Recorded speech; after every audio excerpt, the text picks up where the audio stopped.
जी sir, जो 3 criminal laws आज awareness कार्यक्रम रखा गया पुलिस की तरफ से, सर उसके बारे में थोड़ा-सा बताएँ?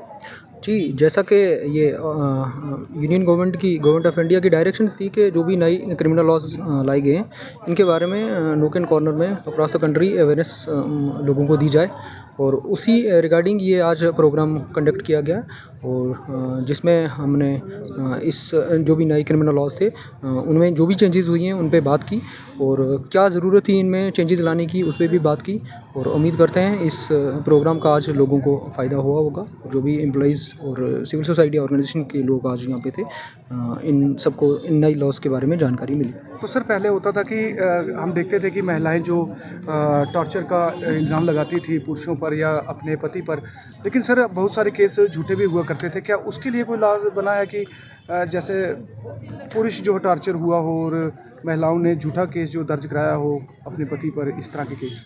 जी, इसमें एक ये भी मकसद था नई लॉज़ जो भी हैं लाने का कि इनको जेंडर न्यूट्रल कर दिया जाए।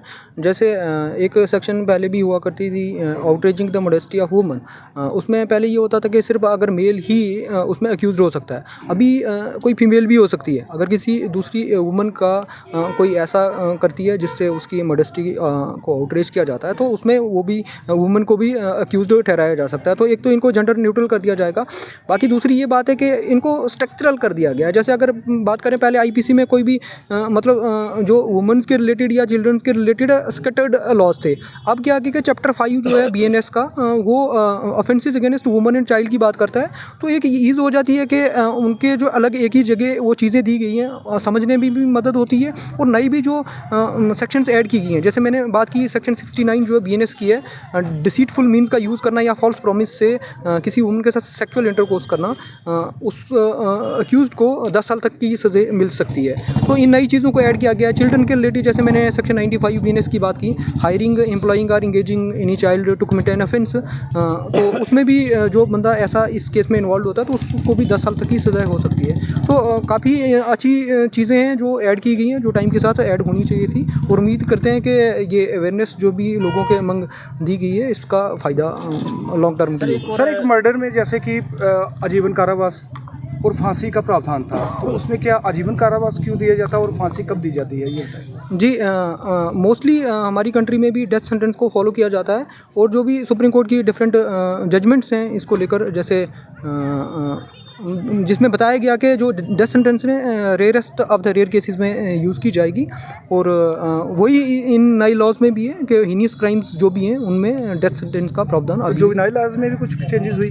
जुवेनाइल लॉज में जैसे चिल्ड्रन को लेकर मैंने बात की कि वो सेक्शन 95 की बात की, वो है। सेक्शन 99 भी है जो चिल्ड्रन को वो हायर करके प्रोस्टिट्यूशन में यूज़ करना, उसके रिगार्डिंग भी सेक्शन 99 बीएनएस डाली गई है जिसमें अक्यूज़्ड को मतलब सज़ा मिल सकती है। लेकिन सर ड्रग्स के मामले में देखा कि कई जुवेनाइल पकड़ाए जाते हैं लेकिन वो जल्दी छूट जाते हैं, लेकिन इन्वॉल्व रहते हैं वो। जी, देखिए वही प्रोसेस है, वही आज लोगों से भी ये इंटरेक्ट करने का मौका मिला तो बताया गया कि कोई भी केस है उसमें जब तक विटनेसेस नहीं होंगे तो वो केस अधूरा रह जाता है। तो जैसे सेक्शन 358 बीएनएसएस की विटनेस प्रोटेक्शन स्कीम की बात करती है, तो उम्मीद करते हैं कि लॉन्ग टर्म के लिए ये सारी चीज़ें जो भी हैं, जो भी कोर्ट पेंडेंसी है उसको कम करेगी और जस्टिस जो है टाइमली लोगों को मिलेगी। शुक्रिया। लास्ट क्वेश्चन था ये, सर ना 498 था पहले आपका सेक्शन ए डोरी केसेस में, उसमें लेडीज़ की तरफ से झूठे इल्ज़ाम लगाए जाते थे ना, वो अभी भी मोस्टली केसेस चल रहे हैं। तो पुलिस उन पे बगैर इन्वेस्टिगेट किए उसके हस्बैंड से तो वो एफआईआर दर्ज करती है। जो फेवर है वो लेडीज़ की तरफ फेवर रहता है। जी, देखो अभी जो सेक्शन वो है डाउरी रिलेटिव जो भी है, डाउरी डेथ्स की अगर बात करें तो सेक्शन 80 बीएनएस की डील करती है और उसमें जो भी 7 साल के अंदर अगर किसी भी वुमन का डेथ होता है और उसमें ऐसी चीज़ें सामने आती हैं कि उसको टॉर्चर किया गया था डाउरी के रिलेटेड, तो उसमें जो भी अक्यूज़्ड है, जो भी फैमिली के रिलेटिव्स उसके हस्बैंड के जो भी हैं, तो उनको लीगल प्रोविजंस के अंडर पनिश किया जाता है। Thank you.